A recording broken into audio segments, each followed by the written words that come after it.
आज हम पृथ्वी से लेकर ब्रह्मांड के आखिरी छोर तक का सफर करेंगे, तो अपनी सीट बेल्ट बांध लीजिए, क्योंकि हमारा यह सफर बहुत ही रोमांचक और खतरों से भरा होने वाला है।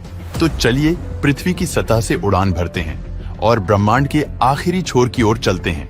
जैसे जैसे हम पृथ्वी की सतह से ऊपर उठते जा रहे हैं, वैसे वैसे हमें पृथ्वी की सतह नीली गोले की तरह दिखने लगी है। यह इंटरनेशनल स्पेस स्टेशन इंसानों द्वारा स्पेस में बनाई गई सबसे बड़ी चीज है। यह 28,000 किलोमीटर प्रति घंटे की रफ्तार से पृथ्वी के चक्कर काट रहा है, जो कि पृथ्वी की सतह से लगभग 400 किलोमीटर ऊपर है। जैसे ही हम इंटरनेशनल स्पेस स्टेशन से और ऊपर जाते हैं, तो हमें इंसानों द्वारा बनाई गई कुछ और चीजें दिखाई देती हैं। सैटेलाइट्स अंतरिक्ष में इंसानों द्वारा भेजी गई हजारों सैटेलाइट्स पृथ्वी का चक्कर काट रही हैं। सैटेलाइट्स का अंतरिक्ष में एक जाल सा बिछा हुआ है। चलिए और ऊपर चलते हैं। इतने ऊपर से पृथ्वी का नजारा तो देखिए, कितना खूबसूरत लग रहा है हमारा यह नीला ग्रह वेल। हम पहुंच चुके हैं चांद के पास।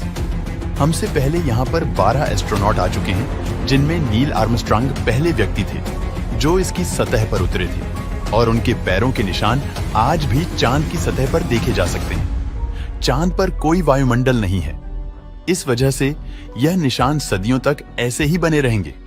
हम अभी अपने घर से लगभग 4 लाख किलोमीटर दूर हैं और चंद्रमा से हमारा ग्रह कुछ इस तरह का दिखाई देता है। ऐसा लग रहा है जैसे अंतरिक्ष में एक नीला मार्बल रखी हो। चांद की सतह एक बैटलफील्ड की तरह लग रही है, जिसने पिछले अरबों सालों से कोमेट और एस्टेरॉइड्स की मार को झेला है। चांद का कोई वायुमंडल नहीं है जो कि धूमकेतु से क्षुद्र ग्रहों को अंतरिक्ष में ही जला दे। सौभाग्य से हमारी पृथ्वी का वायुमंडल है जो हमें स्पेस से आने वाले खतरों से बचाता है। चलिए अंतरिक्ष में एक लंबी छलांग लगाते हैं। यह है हमारे सौर मंडल का सबसे चमकीला ग्रह वीनस। इसको पृथ्वी की छोटी बहन बोला जाता है, क्योंकि यह पृथ्वी की ही तरह रॉकी ग्रह है, जिसकी गुरुत्वाकर्षण लगभग पृथ्वी के ही समान है। लेकिन यह ग्रह एक नर्क की तरह है, क्योंकि इस पर होती है भयंकर बारिश पानी की नहीं, बल्कि एसिड की। इसके एटमॉस्फेयर में जो बादल दिखाई दे रहे हैं, वह सल्फ्यूरिक एसिड के हैं। हमारे सौर मंडल में सिर्फ वीनस ही एकमात्र ऐसा ग्रह है जिस पर सबसे ज्यादा ग्रीन हाउस इफेक्ट होता है। सूर्य की गर्मी इस पर आती तो है, लेकिन वापस नहीं जा पाती, जिस वजह से हीट इसके एटमॉस्फेयर के अंदर ट्रैप होकर रह जाती है। यही कारण है कि शुक्र ग्रह हमारे सौर मंडल का सबसे गर्म ग्रह है, जिसका तापमान 465 डिग्री सेल्सियस है। चलिए अपनी जर्नी को और आगे बढ़ाते हैं। यह है सूर्य के सबसे पास मौजूद ग्रह बुध। इस ग्रह की धरती हमारे चंद्रमा जैसी नजर आती है, जिस पर बड़े बड़े गड्ढे मौजूद हैं। इस ग्रह के दिन और रात के तापमान में बहुत ज्यादा अंतर है। रात के समय में इसका तापमान -170 डिग्री सेल्सियस पहुंच जाता है, तो दिन के समय में 400 डिग्री सेल्सियस को भी पार कर जाता है। चलिए आगे बढ़ते हैं। यह है हमारा भगवान। यही है जो अपनी ऊर्जा से पृथ्वी पर जीवन को चला रहा है। अगर यह न होता तो हम न होते। पृथ्वी से लगभग 150 मिलियन किलोमीटर दूर मौजूद यह तारा इतना बड़ा है कि इसमें लाखों पृथ्वियां समा जाएं। सूर्य इतना भारी है कि इसकी ग्रेविटी पूरे सौर प्रणाली को नियंत्रित कर रही है। इससे निकलने वाली लपटें इतनी बड़ी होती है कि सूर्य की सतह से हजारों किलोमीटर ऊपर तक चली जाती है। चलिए अपनी यात्रा को आगे बढ़ाते हैं। यह है पृथ्वी का सबसे नजदीकी ग्रह मंगल। इसकी धरती लाल है, इस वजह से इसे लाल ग्रह भी बोला जाता है। वैज्ञानिक मंगल ग्रह के बारे में जानने के लिए बड़े ही उत्सुक हैं, क्योंकि वैज्ञानिक कहीं न कहीं यह अनुमान लगाते हैं कि मंगल ग्रह हमारा पास्ट है। वैज्ञानिक मानते हैं कि अतीत में मंगल की धरती पर जीवन फला फूला होगा। मंगल की धरती पर भी सागर मौजूद थे, नदियां मौजूद थीं, इसका खुद का एक एटमॉस्फेयर था। लेकिन आज यह ग्रह वीरान और बंजर पड़ा है। लेकिन वैज्ञानिक इस ग्रह पर भविष्य में बस्तियां बसाने की सोच रहे हैं। अब आगे की यात्रा थोड़ी सी डरावनी होने वाली है, क्योंकि अब हम एस्टेरॉयड बेल्ट में प्रवेश कर रहे हैं, जो कि मंगल और बृहस्पति ग्रह के बीच मौजूद है। इसमें मौजूद हैं बड़ी बड़ी और विशालकाय चट्टानें, जो कि सूर्य के चारों ओर घूम रही हैं। इस एस्टेरॉयड बेल्ट में इतनी बड़ी बड़ी चट्टानें मौजूद हैं कि अगर यह सब आपस में मर्ज हो जाएं, तो इनसे एक बड़े ग्रह का निर्माण हो सकता है। इस बेल्ट में इतने बड़े बड़े एस्टेरॉयड्स मौजूद हैं कि इन पर एक बड़ा शहर बसाया जा सके। जैसा कि हम जानते हैं कि 4.5 बिलियन साल पहले हमारे सौर मंडल में ग्रह बने, लेकिन एस्ट्रॉइड बेल्ट में मौजूद यह मलबा जैसा का तैसा रह गया। एस्ट्रॉइड बेल्ट में मौजूद मलबा एक ग्रह बन सकता था, लेकिन एक बड़ी शक्ति ने इस मलबे को ग्रह नहीं बनने दिया, और वह शक्ति थी बृहस्पति जुपिटर की हाई ग्रेविटी ने एस्ट्रॉइड बेल्ट के एस्ट्रॉइड्स को प्लैनेट नहीं बनने दिया। जुपिटर हमारे सौर मंडल का सबसे बड़ा ग्रह है और इसके ढेर सारे चंद्रमा हैं। यह इतना बड़ा है कि हमारे सौर मंडल के अन्य सभी ग्रहों को मिलाकर भी इतना बड़ा ग्रह नहीं बनाया जा सकता। अगर आप जुपिटर की सतह पर उतरें तो आप इसकी सतह पर खड़े नहीं हो सकते, बल्कि सीधे इसके अंदर चले जाएंगे। हमारा अगला पड़ाव है हमारे सौर मंडल का सबसे खूबसूरत ग्रह शनि ग्रह के छल्ले।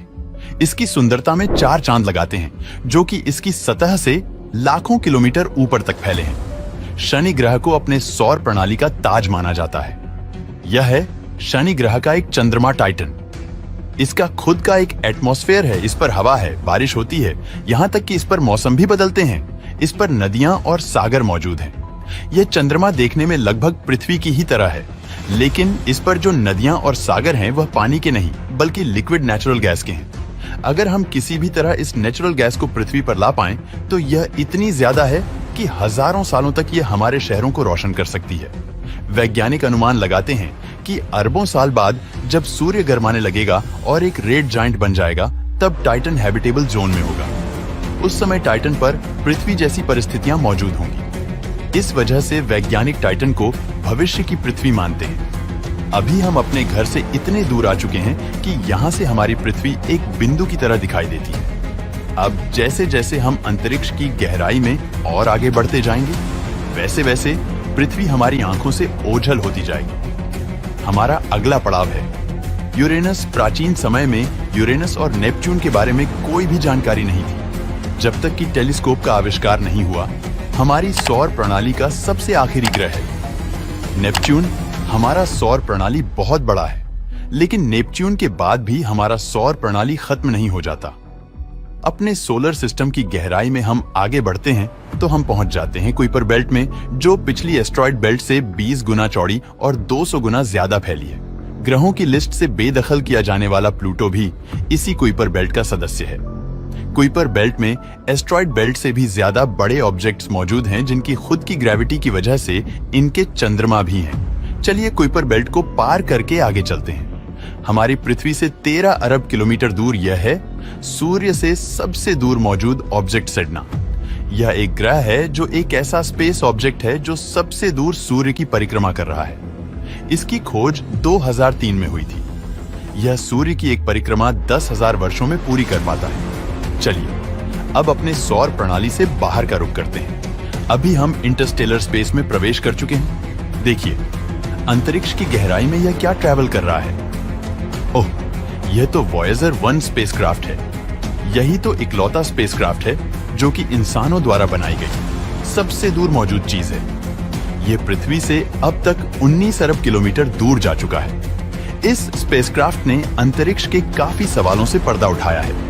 यह बंदूक से निकली बुलेट से भी 20 गुना तेज यात्रा कर रहा है। चलिए अपनी यात्रा को और आगे बढ़ाते हैं।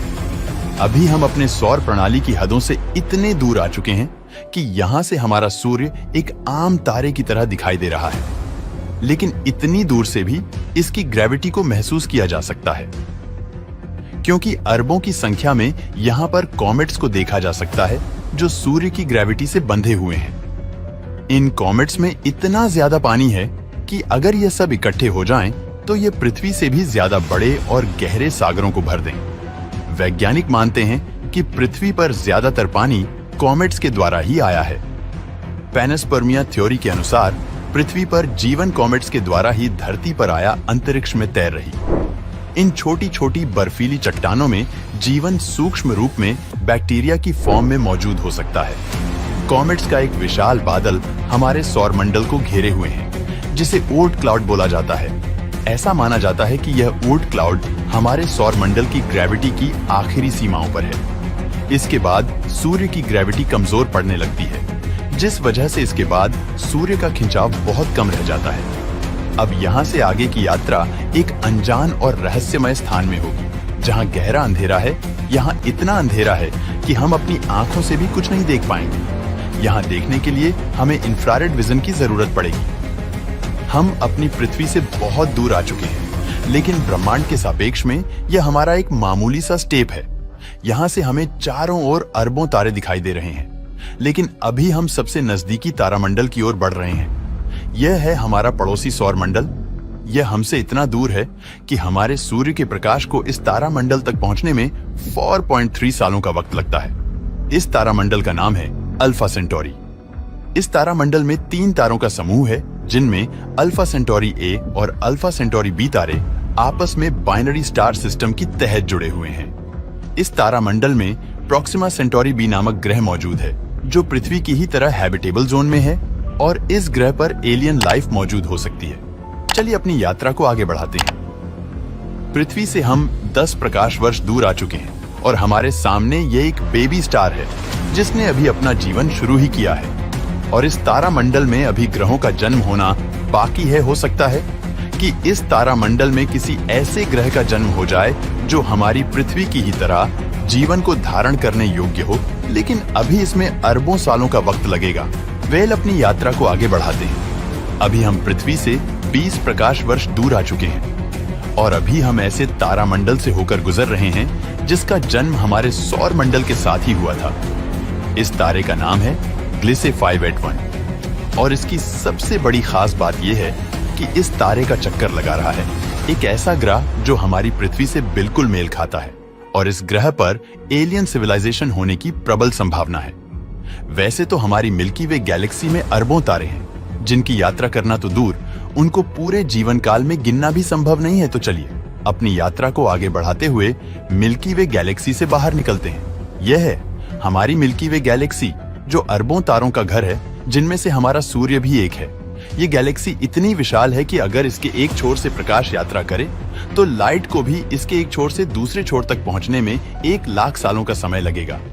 लेकिन ब्रह्मांड में मौजूद बड़ी बड़ी विशालकाय गैलेक्सियों के सामने हमारी गैलेक्सी कुछ भी नहीं। यूनिवर्स में मिल्की वे से भी कई गुना बड़ी गैलेक्सियां मौजूद हैं। तो चलिए अपने सौर प्रणाली और अपनी गैलेक्सी को पीछे छोड़ते हुए इंटरगैलेक्टिक स्पेस में प्रवेश करते हैं। इंटरगैलेक्टिक स्पेस में प्रवेश करके हमें दूर दूर तक अरबों गैलेक्सियां दिखाई दे रही हैं, लेकिन यह सभी गैलेक्सियां झुंड में हैं और यह है हमारी गैलेक्सियों का झुंड, जिसमें हमारी गैलेक्सी मिल्की वे और अन्य पड़ोसी गैलेक्सियां मौजूद हैं।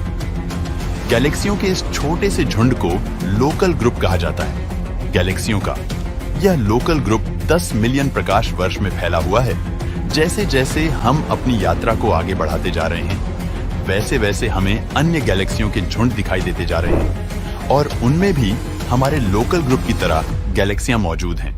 गैलेक्सियों के कई लोकल ग्रुप्स को मिलाकर एक सुपर क्लस्टर बनता है। अभी हमारे सामने जो मौजूद है वह है वर्गों सुपर क्लस्टर। इसी वर्गों सुपर क्लस्टर में हमारी गैलेक्सियों का लोकल ग्रुप भी शामिल है और हमारी गैलेक्सियों का लोकल ग्रुप इस छोटे से पैच में है। अभी हम अपने घर से इतने दूर आ चुके हैं कि यहाँ से हम अपने सूर्य को तो छोड़ो, यहाँ तक कि अपनी गैलेक्सी को भी छोड़ो, हमारी गैलेक्सियों का लोकल ग्रुप ही एक छोटे से पैच के समान दिखाई दे रहा है। कितना विशाल है ना? वर्गों सुपर क्लस्टर। इस वर्गों सुपर क्लस्टर में 100 से ज्यादा गैलेक्सियों के लोकल ग्रुप शामिल हैं और यह 110 मिलियन प्रकाश वर्ष में फैला हुआ है। चलिए अपनी यात्रा को और आगे बढ़ाते हैं। अरे यह क्या? जैसे जैसे हम आगे बढ़ते जा रहे हैं, वैसे वैसे हमें वर्गों सुपर क्लस्टर जैसे अनगिनत सुपर क्लस्टर दिखाई दे रहे हैं। इस सुपर क्लस्टर्स के समूह को नाम दिया गया है लानियाकिया सुपर क्लस्टर और हमारा वर्गों सुपर क्लस्टर यहाँ पर है, एक छोटे से पैच के समान, जिसमें हमारी गैलेक्सियों का लोकल ग्रुप एक डॉट की तरह भी दिखाई नहीं दे रहा। यह लानियाकिया सुपर क्लस्टर 520 मिलियन प्रकाश वर्ष में फैला हुआ है, जिसमें लाखों वर्गों के सुपर क्लस्टर जैसे सुपर क्लस्टर मौजूद हैं। चलिए अपनी यात्रा को और आगे बढ़ाते हैं। जैसे जैसे हम आगे बढ़ते जा रहे हैं, वैसे वैसे लानियाकिया सुपर क्लस्टर भी छोटा होता जा रहा है और इतनी दूर से देखने पर लानियाकिया सुपर क्लस्टर भी एक छोटे से पैच की तरह दिखाई दे रहा है। ओह माय गॉड, मेरा तो दिमाग ही घूम गया। खैर, अपनी यात्रा को और आगे बढ़ाते हैं। यह है हमारा ऑब्जर्वेबल यूनिवर्स, जिसमें हमारा लानियाकिया सुपर क्लस्टर एक छोटे से डॉट की तरह मौजूद है। लेकिन क्या यहीं हमारी यात्रा खत्म हो जाती है? क्या इतना ही बड़ा है ब्रह्मांड? वेल, जैसा कि मैंने अभी बोला, ये है ऑब्जर्वेबल यूनिवर्स यानी ज्ञात ब्रह्मांड। ब्रह्मांड के बारे में हम जो भी जानते हैं वह केवल यहीं तक जानते हैं। हो सकता है कि ब्रह्मांड का विस्तार आगे भी हो जो अनंत तक चलता जा रहा हो, लेकिन वहां से हम तक कोई प्रकाश ही नहीं पहुंच पा रहा हो जिससे हमें ऑब्जर्वेबल यूनिवर्स के बाहर का भी पता चल सके।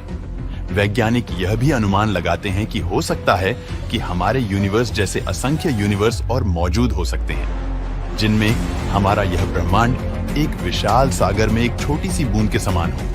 खैर, मल्टीवर्स यानी एक से ज्यादा ब्रह्मांडों का अस्तित्व है कि नहीं, यह कोई नहीं जानता, और ना ही हमारे पास मल्टीवर्स यानी महाब्रह्मांड के कोई सबूत हैं। लेकिन यह तो तय है कि ऑब्जर्वेबल यूनिवर्स ही ब्रह्मांड का अंत नहीं हो सकता। इसके बाहर भी कुछ न कुछ मौजूद है जिसका हमें कोई भी ज्ञान नहीं, लेकिन वह क्या हो सकता है? हो सकता है कि हमारा ऑब्जर्वेबल यूनिवर्स भी महाब्रह्मांड में एक छोटे से पैच के समान हो। वेल दोस्तों, आपकी ब्रह्मांड के आखिरी छोर तक की यात्रा कैसी रही? प्लीज कमेंट बॉक्स में जरूर बताएं।